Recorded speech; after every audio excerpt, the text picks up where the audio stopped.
আগে যখন পড়তাম কাশ্মীরি পণ্ডিতদের কথাই শুনতাম।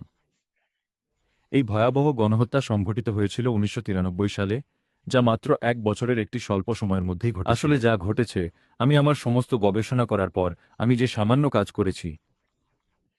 আগের রাজারা স্বাভাবিকভাবে ক্ষত্রিয় ছিলেন, ওই ১৩৬ জন রাজা যারা শাসন করত। প্রায় ৫,০০০ বছর ধরে তারা কেবল ক্ষত্রিয়ই ছিলেন। কিন্তু যখন থেকে মুসলমানরা এলো, এটা বেশ অবাক করার মতো। না, আমি অবাক করার মতো বলবো না, কিন্তু এটা হলো। এটি একটি অত্যন্ত গুরুতর এবং ব্যাপক বিপর্যয় ছিল যে, যখন প্রথম মুসলিম শাসক বা রাজা ক্ষমতা গ্রহণ করেছিলেন, তার ঠিক প্রথম ৬০ থেকে ৭০ বছরের সময়কালের মধ্যেই কাশ্মীরের যে প্রায় সম্পূর্ণ সভ্যতার কাঠামো ছিল, সেখানে যে কাঠামোটি বিদ্যমান ছিল, সেটিকে সম্পূর্ণরূপে ধ্বংস করে দেওয়া হয়েছিল। একটু কল্পনা করে দেখুন, ৫,০০০ বছরের মূল্যের কাজ যা ৬০ থেকে ৭০ বছরের মধ্যে করা হয়েছিল, আপনি বলতে পারেন ৮০% শেষ হয়ে গিয়েছিল। তারা প্রায় প্রত্যেকটি জায়গা ভেঙে দিয়েছিল এবং বহু মানুষকে ধর্মান্তরিত করেছিল, মানে জোর করে হোক বা অন্য কোনো উপায়ে।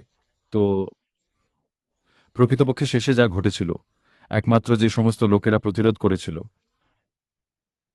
উম, কাশ্মীরি পণ্ডিতরা ব্রাহ্মণ ছিলেন এবং তাদের ধর্ম পরিবর্তন করতে বলা হয়েছিল। বাকিরা হয় ধর্মান্তরিত হয়েছিল বা পালিয়েছিল। সুতরাং শেষ পর্যন্ত কাশ্মীরে যারা অবশিষ্ট রয়ে গিয়েছিল তারা ছিল শুধুমাত্র পণ্ডিতরা, যারা হিন্দু। সুতরাং কারণ বাকিরা ধর্মান্তরিত হয় বা পালিয়ে যায়।